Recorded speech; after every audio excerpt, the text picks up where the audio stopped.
So I'm starting with the measurement scale. Different techniques, some comparative scales, some non-comparative scales, right? So comparative scales are basically you can sense it from the word comparative itself, that we are having some comparison over one thing to another thing, right? So generally we can see some kind of ranking or some kind of ordinal. If you recall the example of ordinal scale where preferences are given, what we are doing exactly specific to that preferential or the preference wala jo ordinal scale hai, so we can say that is one of the comparative scale, right? Now moving to the next one is non-comparative scale. So non-comparative scales are those scales where we are not having any comparison, right? हम कोई comparison नहीं कर रहे, we are not having 5 different attributes or 5 different brands and we are comparing different types there, right? So now you will see when we talk about Likert scale.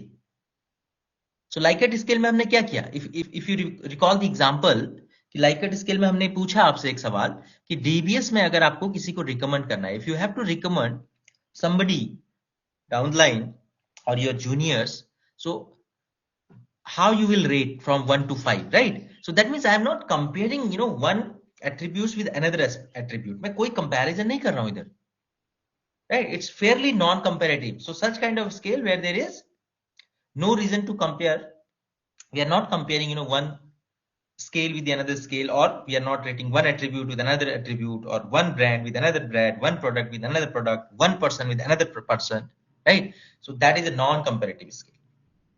Now when it comes to non-metric scale, sir yes, sir first वाले में हम लोग rank दे रहे हैं और yes, non comparative में हम लोग रेटिंग दे रहे हैं, तो सर दोनों में डिफरेंस क्या हुआ? बेटा कंपैरेटिव स्केल में हम क्या कर रहे हैं, जो रैंकिंग दे रहे हैं ना, रैंकिंग हम किसको दे रहे हैं, we are giving the rank to different attributes. If I say, अगर मैं आपसे सवाल पूछूं कि अगर आपको अपने जूनियर को हायर स्टडीज के लिए प्रमोट करना है और योर सिबलिंग्स और योर रिलेटिव्स को, तो मैं आपको ऑप्शन दो बेटा, डीबीएस देंगे, ग्राफिक देंगे, यूपीएस देंगे, आईआईटीज देंगे, आईआईएम्स देंगे. So what I am giving you and give me the and I will ask कि गिव मी दी ऑर्डर कि कौन सा आपका ऑर्डर होगा, नंबर 1, नंबर 2, नंबर 3, क्या ऑर्डर होगा आपका सजेशन का. So that means I am giving you a comparison here, right? Comparison दे रहा हूं ना? Yes sir. Now when it comes to non comparative scale, बेटा मैं आपसे सिंपली पूछ रहा हूं लाइकर्ट स्केल पे, ठीक है? मैं लाइकर्ट स्केल पे आपसे पूछ रहा हूं कि बेटा एक बात बताओ, अगर डीबीएस में आपको किसी को रिकमेंड करना है तो 1 to 10 आप क्या रेटिंग करेंगे, that's it. Sir am I comparing here? Sir rating के बेसिस पे भी तो हम लोग रैंक दे सकते हैं ना? नहीं बेटा, वो तब देंगे जब हम again we are giving a order. अगर हम इसको फिर ऑर्डर में, I mean if again we are talking about Likert scale, sorry this order वाला जो ऑर्डिनल स्केल है, if we are trying to connect this same scale की 1 to 10 वाले स्केल में, अगर हम क्या कर देंगे आपको 10 डीबीएस का, आईआईटीज का, आईआईएम्स का, यूपीएस का, अगर हम आपको हर किसी के लिए एक स्केल देंगे, so that is not a Likert scale बेटा, उसको लाइकर्ट स्केल नहीं बोलेंगे ना. Likert scale is basically non comparative, right? अगर हम एक बात बताओ, अगर हमको आपसे 5 चीजों की प्रेफरेंस पूछनी है, तो हम क्यों बेटा 1 to 10 में, 1 to 10 में, 1 to 10 में पूछेंगे? Try to understand. अगर हम 1 to 10 में आपसे प्रेफरेंस पूछेंगे, रेट इट, राइट? सो आपने आपने किसी में 5 दिया, किसी में 6 दिया, किसी में 7 दिया, किसी में 8 दिया, किसी में 10 दिया, out of 110. I am giving um extra time to read and to think to audience. Although it is very clear कि अगर मैं उसको ये 5-6 ब्रांड अलग से दे देता तो वो इजीली उसको पिक कर लेता कि कौन सा उसका प्रायोरिटी है. समझ में आ रहा है? Yes sir. So if I am having a very simplistic measure, like if I am very having simplistic features or kind of understanding towards 5 different brands, so why I would create a situation where I'll give 5 points rating ka scale for these 5 brands or 5 attributes. So there is no use of that comparison, right? If there is a comparison, directly I will ask, rate, order karo, rank karo. So ranking is the best method of comparison, right? Yes sir. Unless we are asking for different attributes of those brands.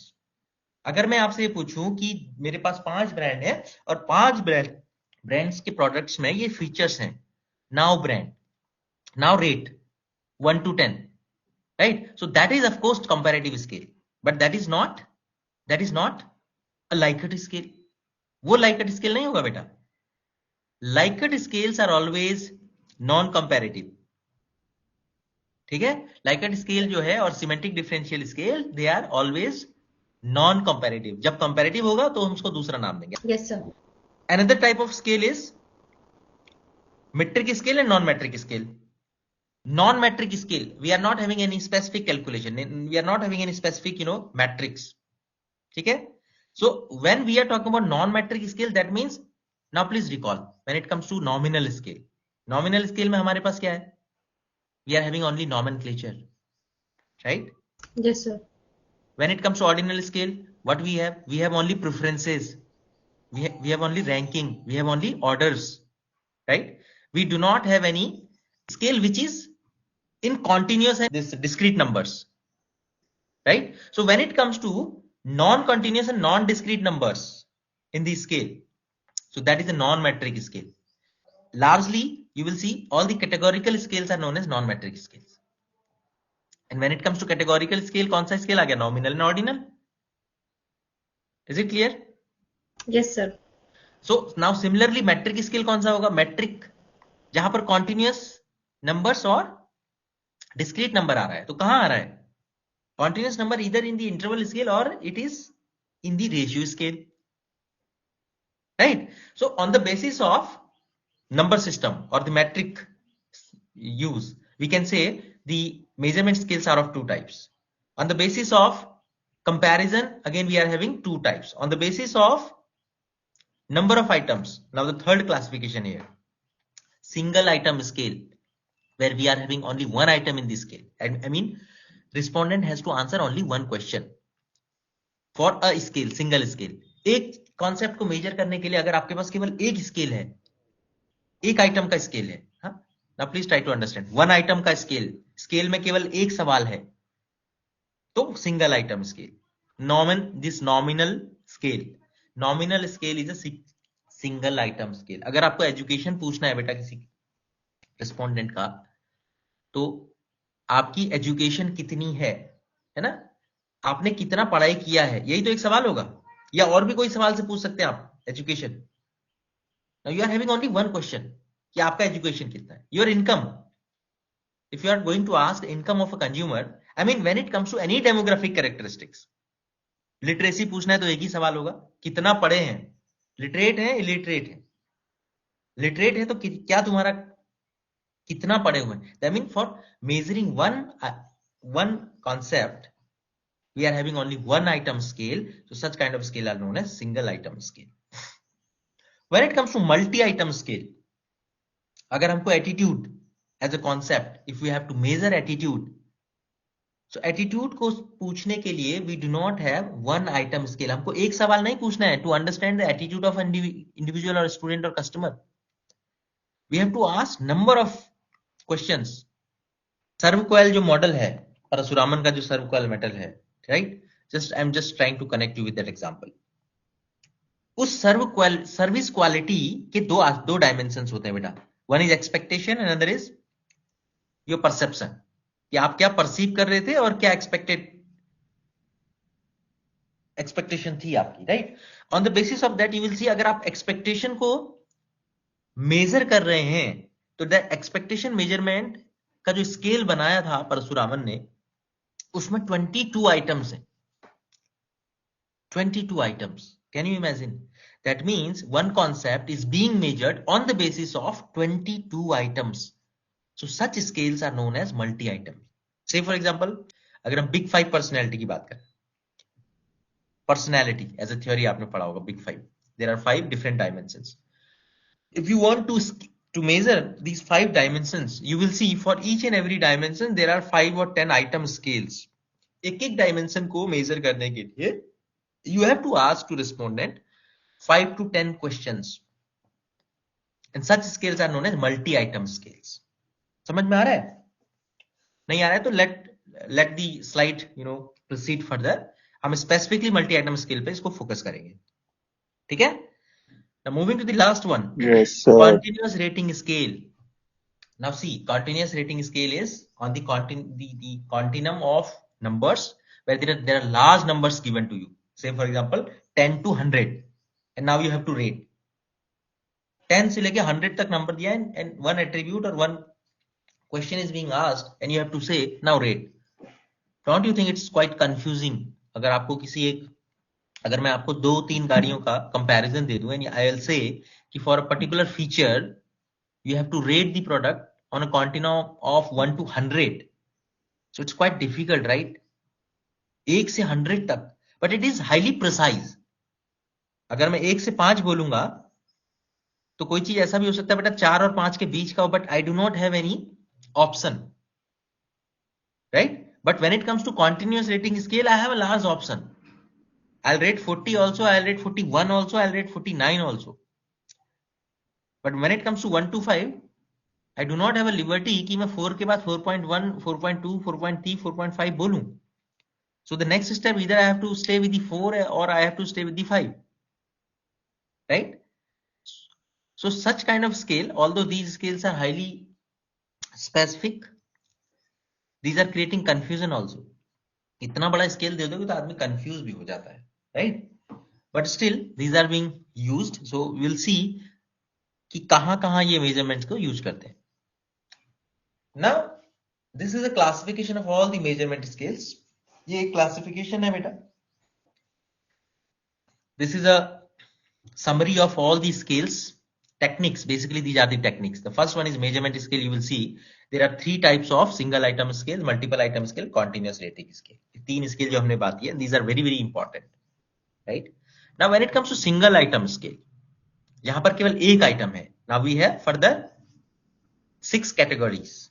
6 categories है हमारे पास. When it comes to multiple item scale, there are 4 different types of scale. When it comes to continuous rating scale, absolutely it's only a single kind of scale. Now let's discuss one by one. The first one is single item scale. As I already told you, only one question, right? So if I connect you with the nominal scale, so nominal scale are nothing but the single item scale, largely where we record all the demographic characteristics, socio-economic classification, right? Please try to understand multiple choice scale and multiple item scale. These are 2 different things, right? Do not confuse with this multiple choice scale. Now see this. See the first one, single item scale and multiple item scale. So do not get confused with multiple item scale and the first category under the single item scale. Are you able to understand what I'm saying? Multiple choice is a subset of single item scale. However, multiple item scale is very different. I told you when it comes to single item scale, that means I'm talking about nominal scale. When it comes to multiple item scale, I'm talking about interval and ratio scale. Right? Now see this. Single item scale, first category. And this is the subcategory under first. Multiple choice. This is very similar to your MCQs. MCQ आता है बेटा quiz में? Yes sir. क्या होता है? एक सवाल होता है, उसके मल्टीपल चॉइस होते हैं, ठीक है? अगर ऐसा ही कोई आप मेजरमेंट स्केल बना के जा रहे हो, किसके पास? रिस्पोंडेंट के पास. A very fine example is your nominal data, जहां पर आप डेमोग्राफिक्स को लेके जा रहे हैं, एज पूछ रहे हैं, जेंडर पूछ रहे हैं, एजुकेशन पूछ रहे हैं, ऑक्यूपेशन पूछ रहे हैं, इनकम पूछ रहे हैं ना, दिस कैटेगोरिकल वेरिएबल्स में, कैटेगोरिकल वेरिएबल्स में, राइट? सो नॉमिनल डेटा है, ठीक है? Is it clear? Multiple choice, these are the examples. Yes, sir. These are the examples. आप चॉइस दे रहे हैं, you are giving a choice with one question. Single item है, item is only one. You will see question 1 is having only one item. ठीक है? Question 1 and question 2 are not similar. दूसरा question is very different. तो ये है multiple choice scales for single item measurement scale. Single item measurement scale चल रहा है. Single item के under multiple choice, it's not multiple item. Please do not get confused with the term choice and item. Now moving to the next one, forced choice ranking. This forced choice ranking is nothing but a ordinal scale. ये ordinal scale है बेटा, ठीक है? What we are giving? हमने आपको क्या किया? Now see this example. I have given you 5-6 brands and I am asking you to rate and rank. So what I am doing? I am forcing your mind for giving a preference. आप अपना preference बताइए. So this is known as forced choice ranking. Other way हम इसको क्या बोलते हैं? Ordinal scale. This is a type of ordinal scale. This is a type of categorical scale. We have created categories here. 6 category बना दिया है brand का. We are asking rank. Is it clear? Yes, sir. Moving further, paired comparison technique. What we are doing here? Comparison. What is comparison? What is comparison? So दो items Comparing two compare. items. Yeah, comparing two items. Now we are that means we are again giving some kind of preferences here. This is preference related. Now see this. This is the finest example. Now what we are doing in this kind of scaling technique, paired comparison, we are having different brands. Say for example, take the example which has shown in the PPT. Now there are kitne brands हैं इधर? 4 brands, right? Now see what we have to do for such kind of scale, how we have to measure the concept or the comparison. We have to create a matrix 2 by 2, 3 by 3, 4 by 4, 5 by 5, 6 by 6, right? Based on our criteria, based on our attributes, based on our judgments. ये हमने कितना judgment करना है, कितना comparison करना है. So here as we have to have 4 brands to compare, right? 4 brands को compare करना है. So we can conduct. There are 2 kind of different scales. One is forced choice. हम इसको forced choice से भी पूछ सकते थे. Another one is paired comparison technique. Paired comparison. Now paired comparison में क्या होता है बेटा? When it comes to pair comparison, so we are forcing a individual or a respondents to give a preference with respect to pairs. अभी हम overall नहीं कर रहे हैं pairing. अभी हम, because this kind of scale or this kind of technique is more precise for those comparisons where there is a slight difference between preference over 2 companies. अगर आपने 10 कंपनी का ब्रांड दिया प्रेफरेंस के लिए फॉर नॉर्मल ऑर्डिनल, इससे पहले वाले में फोर्स चॉइस में, तो हो सकता है कि 2 ब्रांड बहुत सिमिलर लगते हैं किसी को, ठीक है, कि मेरा प्रेफरेंस 2 ब्रांड के लिए इक्वल लग रहा है मुझे, तो मैं now I am force to give one rank more or rank higher and give another to rank lesser, because I do not have a choice to give single rank. तो मेरे को इन चारों को अगर कंपैरिजन करना होता 1 2 3 4 में, तो मेरे पास अगर ऊषा और बजाज को अगर मैं बराबर इक्वल रैंक देता हूं, इफ आई प्रेफर कि ऊषा बजाज यार दोनों मेरे लिए इक्वल है, ठीक है, बट रैंक में तो मेरे को 1 2 4 ही रैंक करना है इसको, तो मैं 1 2 2 नहीं कर सकता. But when it comes to such kind of scenario, paired comparison scaling technique is very very useful, जिससे हमको actual behavior पता चलता है, right? Actual behavior पता चलता है on the basis of paired comparison. Now what we have done here is a matrix of 4 to 4. Now see, these stars are nothing but, क्या है बेटा stars? Can anybody tell me what these stars are? Plus, minus and stars are listed in this matrix. What do you understand by star? So stars won't be Asterisk. so stars won't be considered because they are of the same pairs, polar and Absolutely polar. right. Absolutely right. We cannot compare polar with polar, right? We cannot compare USA with USA, right? So the intersection of these 2 brands, therefore marked as a cross. Basically, this is a cross, right? We are not measuring these because there is no comparison of a single brand. एक brand को उसी से थोड़ी compare करोगे आप, ठीक है? Now when it comes to plus means given a chance to the audience for comparing 2 brands like Polar and Usha, right? So Usha is preferred with Polar or not, right? So if somebody is saying yes, Usha is preferred, So USA has to be marked at plus, right? Now Bajaj is preferred when it comes to comparison between Polar and Bajaj. So Bajaj is preferred. So Bajaj has given plus. Khaitan is preferred over Polar. That means Khaitan has given plus. Now moving to the further, the next line, Polar with Usha. No, Polar is not rated well, right? USA is good. So we'll write minus here. So this is the criteria that we have to adopt in this matrix, and we will see at the end of the entire exercise, you will find all the negative means 0 and all the positive you have to count, right? So you will see the number of items a brand is preferred in a pair here, and what is the most preferable fan here? Usha. Usha. Maybe when it comes to rating in a normal ordinal scale or forced choice scale, कि हो सकता था कि वो बंदे का जो judgement था ना वो ऊषा और खेतान के लिए एक सा था, बट जब हमने पेयर्ड कंपैरिजन किया, so we were able to understand the exact behavior. Are you able to understand what is the usage of paired comparison scaling technique? Yes, sir.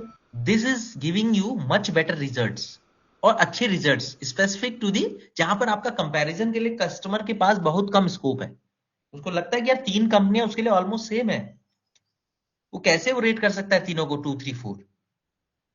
But when it comes to paired comparison test, उसको लगेगा no no no no, if I compare these two, अगर दो दो के pair में compare करेगा, so we will have a very clear picture here, right? I hope this is clear. Yes, sir. Yes, sir. Now the next Yes, one, sir. again under the single item, still we are in the single item scale. बेटा अभी हम single item scale में चल रहे हैं, ठीक है? केवल एक सवाल पूछा जा रहा है, only one item is in your inventory, आपके पास one inventory scale है, ठीक है? एक चीज को लेके आप काम कर रहे हैं. Constant sum scale, as the term suggests, constant sum. You are giving to audience a constant sum, एक नंबर दे रहे हो उनको, right? 10 number or 100 number, and you are asking for a question. Now see, this is an example. सवाल दिया हुआ है, and there are different attributes, right? There is a one question here. Please see. ऊपर देखिए सवाल एक है, right? इस सवाल में if there are different attributes, attributes दिया हुआ है, and attributes में क्या करना है? 6 एट्रीब्यूट्स है, and you have given the constant sum. Constant sum दिया, आपको बोला कि ये मैं आपको 100 दे रहा हूं, 50 दे रहा हूं और 10 दे रहा हूं, whatever it is, right? Constant sum दे रहा हूं आपको, आप मुझे इन एट्रीब्यूट्स में, so attribute is one scale here, we are measuring the attributes, ठीक है? किसी प्रोडक्ट का, किसी ब्रांड के एट्रीब्यूट्स को हम देख रहे हैं, ठीक है? तो उस ब्रांड के एट्रीब्यूट्स को हम देख रहे हैं, एक्स ब्रांड या Y brand, whatever it is, right? हम कह रहे हैं कि ये 5-6 एट्रीब्यूट्स हमने सर्च किए हैं, भाई ये इंपॉर्टेंट एट्रीब्यूट्स हैं. अब हमको देखना है कि इनमें सबसे इंपॉर्टेंट कौन सा एट्रीब्यूट है कस्टमर के लिए, और हम आपको दे रहे हैं टोटल 100 सम दे रहे हैं, कांस्टेंट सम, ठीक है? 100 दे दो, 50 दे दो, 10 दे दो, इट्स अप टू यू. सो थोड़ा ज्यादा दोगे तो उसको पॉइंट्स को सेग्रीगेट करने में इजी रहेगा, मजे से उसको खूब, जितना नंबर ऑफ एट्रीब्यूट ज्यादा है उतना ज्यादा स्केल कांस्टेंट सम देंगे तो इट्स बेटर, राइट? तो वो क्या करेगा respondents will divide that numbers on the basis of the priority, किसको कितना पॉइंट्स देना है, किस एट्रीब्यूट्स को कितना पॉइंट्स देना है, ठीक है? On the basis of the preference they will give the numbers, points, and the sum of this entire points, जो भी उस पॉइंट्स देगा उसका सम जो है वो कांस्टेंट 100 ही होना चाहिए, राइट? तो such kind of scales are known as constant sum scale, ठीक है? Constant sum scale. Is it clear? Yes, sir. It's very easy, कुछ इसमें इतना सोचने का नहीं है, ठीक है? आपने उसको 100 मार्क्स दे दिए, होता है ना बच्चों को गेम में, आप 100 रुपीज दे दिए, उसे कहते हैं भैया ये सामान है आपको खरीदना है. It's very simple to that, as simple is, right? तो आपको उसको एट्रीब्यूट्स देना है, एंड यू हैव टू से कि यार ये 100 रुपीज या 100 पॉइंट्स है, and this 100 points has to be segregated on the basis of importance of all those features और all those attributes, right? Next one is direct quantification scale. ये भी एक स्केल है बेटा, single item scale, although this is a ratio scale, ये ratio scale है, this is a type of ratio scale. Direct quantification scale, हम directly quantify पूछ रहे हैं, what is your income, what was your income in the last year, right? what how much your income from source other than salary, what we are asking here, we are asking direct quantification, ratio scale, discrete numbers, हर किसी का अलग अलग number होगा. There is no restrictions, कोई restriction नहीं है. There is no interval, right? So discrete numbers we are asking. So single item scale में this direct quantification scale is very easy and it is a nothing but a ratio scale. Is it clear? Yes, sir. Now moving further to the Q sort scale or Q methodology. इसको हम Q methodology भी बोलते हैं बेटा. In terms of this understanding of the measurement scale, we are usually name this Q sort scale as a Q methodology also. कई बार Q methodology भी आ जाता है scaling का, और sometime it is also known as Q sort scales. ठीक है? So what are the Q sort scales? So Q sort scales में generally क्या होता है बेटा? There are number of categories are given to you, और उन categories में categories के केस में इसका example इसमें है नहीं. Okay, I'll tell you later. इसको एक्चुअली मुझे प्लॉट करना था, तो I do not have that electronic board नहीं है मेरे पास अभी. Otherwise when we will be in the class, so I tell you कि how Q sort has to be, what we are doing in this, what we have to do in this Q sort scale, nothing but a sorting, right? So we have to prepare on the basis of the attributes, we have to prepare some chits, right? कुछ हम chits को बना लेते हैं. से for example हम 11 categories के 11 chits बना लिए हमने, अपने एट्रीब्यूट्स को हमने चिट्स पे बना लिया. ठीक है, हमारे पास सपोज इसमें यूजुअली 11 लिखा है, but there is no such restriction. आप इसको बढ़ा भी सकते हैं, और बहुत कम तो करेंगे नहीं, क्योंकि क्यू सॉर्ट जनरली हम तभी लेते हैं जब हमारे पास थोड़ा सा ज्यादा एट्रीब्यूट्स या प्रेफरेंसेस हमको सेलेक्ट करना होता है, फीचर्स को, राइट? हमारे पास जितने भी फीचर्स हैं, we will prepare certain chits है, छोटे छोटे चिट्स बनाएंगे, ओपन चिट्स, क्लोज नहीं करना है, ओपन चिट्स बनाएंगे. Then we will create a table. एक हम टेबल बनाएंगे पेपर पे या एक चार्ट पे. उस टेबल पे हम कॉलम्स बनाएंगे बेटा, जिसमें हम उन चीट्स को रख पाए. ठीक है, in that space, same space के हम क्या करेंगे, vertical this square tables. And we will say कि left side is unsatisfied, right side is highly satisfied, and in between we will say average और न्यूट्रल स्टैंड. ठीक है, so we will take 3 stands in that chart में जो हमारा table बनेगा बेटा एक, उस टेबल में हम, so let me connect you with the Excel sheet. Now see what we have to do. Now see, these are the tables. Table है ना बेटा एक? Yes, sir. तो एक हम ऐसी टेबल ड्रॉ कर लेंगे, किसमें? ये तो सर चार्ट पे एक्सेल या है सर. दिख रहा है ना बेटा? see this, ये हमने क्या किया, एक ऐसा हम चार्ट में ड्रॉ कर लेंगे. ठीक है, इसको थोड़ा सा हम ऐसे कर लेते हैं, इसको थोड़ा सा हम डार्क कर लेते हैं, so that you will get a clear understanding. दिख रहा है? Yes, sir. Now see, this is a chart and we have created table. एक टेबल बनाया जिसमें स्क्वायर कॉलम बनाया. Now what we will do, parallelly we will also create some chits. ऐसे ही chits, ये दिख रहा है इधर साइड में, एक ये स्क्वायर दिख रहा है आपको? Yes, sir. इसी साइज का जो हमारा ये एक ब्लॉक है ना, वन ब्लॉक, इसी ब्लॉक के हम चिट्स बनाएंगे बेटा. नंबर ऑफ चिट्स, हम चिट्स बनाएंगे. ठीक है, क्या बनाएंगे? ठीक है, so we will also prepare chits like this, है ना, व्हाइट पेपर पे या किसी भी कलर पेपर पे ऐसे चिट्स बना लेंगे हम बेटा. ठीक है, लेकिन वो चिट्स को हमको क्लोज नहीं करना है, जैसे आप करते हैं ना एग्जाम टाइम में, क्लोज करके लाते हैं, वैसा नहीं करना, ओपन रखना है इसको. पकड़ा भी जाता है सर. हाँ, पकड़ा भी जाता है, बिल्कुल. तो इनको ओपन रखना है, इसमें एट्रीब्यूट्स लिखने हैं आपको, है ना, A B C D whatever it is. कितने आपके 25 एट्रीब्यूट्स हैं, फीचर्स हैं, आप फीचर्स को सॉर्ट करना चाह रहे हैं, कौन से फीचर्स बेटर हैं, कौन से फीचर्स बेटर नहीं है. ठीक है, तो आपने क्या किया, चिट्स बना लिए. 25 फीचर्स थे आपके पास, कितने थे? 25 फीचर्स. हमने लिख लिया, 25 फीचर्स भी लिख लिया, 25 फीचर्स. ठीक है, 25 फीचर्स थे आपके पास, तो हमने इसको लिख लिया, 25 फीचर्स आपके पास थे, राइट?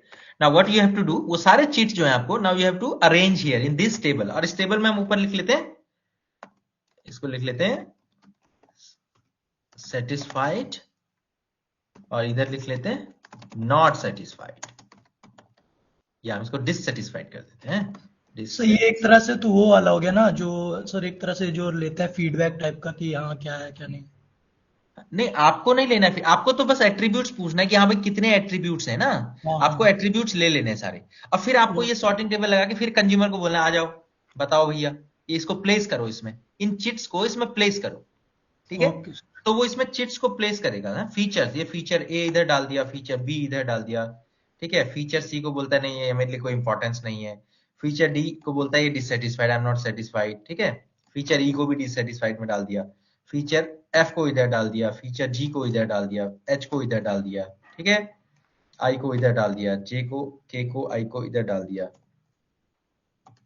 ये हो गए, ठीक है। So on the basis of this now he will identify यार कौन कौन से फीचर हैं जो सेटिस्फाइड है, कौन कौन से फीचर हैं जो डिससेटिस्फाइड है। सो ही और she will not focus on dissatisfied, these are dissatisfied factors, हो गया। इनसे कहेगा छोड़ो यार तुम्हारा जरूरत नहीं, ठीक है। किसको फोकस करेगा? सो आई मीन डिसीजन मेकर इसे क्या करेगा? हेल्प लेगा। So this is a scale, this is one of the scale, Q sort scale बोलते हैं बेटा इसको, क्या बोलते हैं? क्यू सॉर्ट, क्यू मेथोडोलॉजी भी बोलते हैं। इसमें हम क्या करते हैं? सॉर्टिंग करते हैं ना, इनको हम शॉर्ट करते हैं अलग अलग अलग अलग जगह पे। यू नो सॉर्टिंग का मतलब क्या होता है? SORTING, सॉर्टिंग, छांटना, यस सर। ठीक है। तो हम छांट रहे हैं, इसमें हम सेग्रीगेशन कर रहे हैं बेसिकली। सॉर्टिंग मीन सेग्रीगेशन, ठीक है। तो कुछ जो सेटिस्फाइड है उसको सेटिस्फाइड में डाल रहे हैं, जो न्यूट्रल है उसको न्यूट्रल में डाल रहे हैं, जो डिससेटिस्फाइड है डिससेटिस्फाइड। ये मेजर्स तुम अपने हिसाब से चेंज कर सकते हो। Is it clear? Yes sir. Yes, sir. This is Q sort scale. Again this is a single item scale, एक ही आइटम है इसमें, ठीक है। There is no large items, only you are having only one items. Is it clear? Yes sir. Now moving to very very important multi item scale. बहुत important है बेटा multi item scale. क्यों important है? क्योंकि multi item scale में हम क्या करते हैं? मल्टी आइटम स्केल में जनरली हम बहुत सारा आइटम्स को लेके चलते हैं। I mean you know when it comes to all the social science के कॉन्सेप्ट्स, याद आ रहे हैं ना कॉन्सेप्ट्स किसको बोलते हैं? Yes sir. है ना, अब्स्ट्रैक्ट कॉन्सेप्ट्स है हमारे पास, attitude, motivation, personality, leadership, right, your behaviour in the class, right, your behaviour in the online classes, your behaviour in during the events, आपका एटीट्यूड चेंज हो जा रहा है, ठीक है। So we have to measure that attitude. So measurement attitude के लिए हम एक आइटम पर रिलाई नहीं कर सकते, we can not rely on one item, right. क्यों नहीं कर सकते वन आइटम पे रिलाई? बिकॉज एक आइटम पे अगर हमने आपको सवाल पूछा बेटा, so there are possibilities that random error का चांस ज्यादा होगा, ठीक है। सो रैंडम एरर का मतलब ये है कि मैंने आपसे सवाल पूछा लेकिन आपका इंटरप्रिटेशन कुछ और निकला, ठीक है।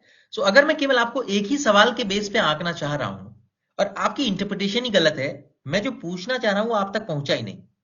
मैं पूछ रहा हूं कुछ, आप बता रहे हैं कुछ। सो व्हाट इट मींस, जो मैं मेजरमेंट कर रहा हूं तो मेजरमेंट तो मेरा फ्लॉप हो गया, राइट। इसीलिए जब हम ऐसे कॉन्सेप्ट्स जो कि एब्सोल्यूट नहीं है, जो एब्सर्ड है, राइट, जो साइकोलॉजी से डील करते हैं, ठीक है। सो व्हेन आई आस्क आपका इनकम लेवल, क्या वो साइकोलॉजी से डील करता है? आप अपना इनकम तो बताते हैं ना? No sir. आपका इनकम तो आपको पता है, राइट। अगर मैं आपसे आपका एजुकेशन लेवल पूछूं, क्या उसमें कोई साइकोलॉजी का इंपैक्ट है? आप ये तो नहीं ना कभी हाई स्कूल बोलेंगे, कभी ग्रेजुएशन बोलेंगे, कभी पोस्ट ग्रेजुएशन बोलेंगे? नहीं बोलेंगे। आप एक ही चीज बोलेंगे, if you are a graduate you will say I am a graduate. हाँ, आप नॉर्मल है तो अलग बात है, but normal people will say कि ही और शी इज पोस्ट ग्रेजुएट और ग्रेजुएट, इजंट इट? क्यों बेटा? But when it comes to attitude बेटा, जब हम एटीट्यूड किसी से पूछना चाहेंगे, it depends on different circumstances, right. अगर हम केवल एक ही सवाल पूछे, मे बी अगर वो सवाल समझ में नहीं आया, क्योंकि demographics is very common for everyone, right. Education level तो सभी को समझ में आएगा ना अगर हम आपसे एजुकेशन लेवल पूछें, but when it comes to attitude के बारे में पूछें, परचेज इंटेंशन के बारे में पूछे, या आपकी एक्सपेक्टेशन के बारे में पूछे, या आपके परसेप्शन के बारे में पूछे, आपका लर्निंग के बारे में पूछे, then we have to have multiple scale, so that in case of अगर आप एक दो आइटम्स में गलत रिस्पॉन्स कर दिए, 3 4 5 आइटम में तो सही कर ही देंगे, ठीक है। So on the basis of that we will say कि यार ठीक है, आप जब हम मल्टीपल आइटम्स को स्केल को लेते हैं बेटा, it's not about only measuring the individual on the basis of the scale. इतना तक सीमित नहीं होता कि हम खाली स्केल लेके चले गए और हमने पूछ लिया। दो scale has to be validated also. जब हम वैलिडिटी पे आएंगे बेटा, उसको वैलिडेट करेंगे स्केल को, so during the validation it will get failed. अगर हम सिंगल आइटम स्केल लिए, राइट, सिंगल आइटम स्केल लिए और हमने 100 लोगों से पूछा, तो 50 लोग तो सही समझ पाए और 50 लोग समझ ही नहीं पाए, सो 50% तो हमारा गड़बड़ हो गया बेटा scale. But when it comes to asking individuals from different questions for same concept, एक ही कॉन्सेप्ट के लिए हम सेम डिफरेंट आइटम्स को हम डिफरेंट क्वेश्चन पूछ रहे हैं, right? So in that case ये थोड़ा कॉम्प्लेक्स लग रहा होगा आप लोगों को समझना, क्यों? यस सर, कॉम्प्लेक्स तो नहीं लग रहा है? लग रहा है सर। नहीं सर। चलो हाँ इसलिए सर, लग रहा है तो हम इसको क्लैरिटी देते हैं फिर से। सर थोड़ा थोड़ा तो डाउट हो ही रहा है, अब धीरे धीरे ही समझ में आएगा। नाउ रिलेट विद दिस, ये जो मैं आपसे सवाल पूछा, ठीक है, मैं एक सवाल पूछा आपसे, ठीक है, कुछ लोगों ने बोला समझे, कुछ लोगों ने बोला नहीं समझे, ठीक है। सो दैट मीन्स ये सिंगल आइटम था, ये मेरा सवाल जो था एक ही आइटम में मैंने पूछा था। अगर इसकी जगह मैं आपसे 4 सवाल पूछता, राइट, 4 सवाल पूछता, पहला यही सवाल पूछता, दूसरा मैं आपको एक स्केल देता, ठीक है, तीसरा मैं आपको फील्ड में भी लेके जाता, तो क्या होता, तीनों जगह पे आपका जो रिस्पॉन्स होता वो डिफरेंट होता, और पॉसिबली जो लोग नहीं बोल रहे हैं उनके भी समझ में आया होता। समझ में आ रहा है? पॉसिबली जो लोग कह रहे हैं कि हमको समझ में नहीं आया, हो सकता है कि उनमें भी कुछ लोगों के समझ में आया होता, अगर मैं इसी को 3 तरीके से सवाल को पूछता। सर आप तो पढ़ाते पढ़ाते इसी में सवाल पूछ दे रहे हैं। तो हम हमारा काम है तुमको समझाना, हम कोशिश कर यस रहे सर, हैं कि तुम यस इसी सवाल से हाँ समझ सर, जाए, यस है सर ना? बिल्कुल। तो this is the multi item skill. तो मल्टी आइटम स्किल हम बेटा इसीलिए पूछते हैं कि अगर मैं सपोज कोई चीज पूछ रहा हूं और आपके समझ में नहीं आ रहा है, वो सेंटेंस ही आपके समझ में नहीं आ रहा है, तो मैंने आपको अलग सेंटेंसेस दिए हुए हैं। दे आर 3 और 5 different related sentences which I have given you. Sentences का मतलब यहां पर आइटम्स है, ठीक है, तो आप उनमें जब रिस्पॉन्स करेंगे so I will get a response, I will get an answer. अगर मुझे लगेगा कि उसमें कुछ गड़बड़ है, I will check the validity and reliability. So on the basis of the validity and reliability मेरे को पता चल जाएगा कि बच्चे ने 4 में से कितने गलत दिए, right? So on the basis of those 3 और 4 मैं ये क्लियरली पता कर लूंगा कि 2 गलत हैं, 2 रिस्पॉन्स गलत है, बट 2 सही है। That will also I tell you in the next session, ठीक है, कैसे उसको चेक करते हैं। सो कीपिंग इन शॉर्ट हम इसको यहीं पर स्टॉप करते हैं आज। So multiple item scale we will discuss in the next class. Is it clear? Yes sir.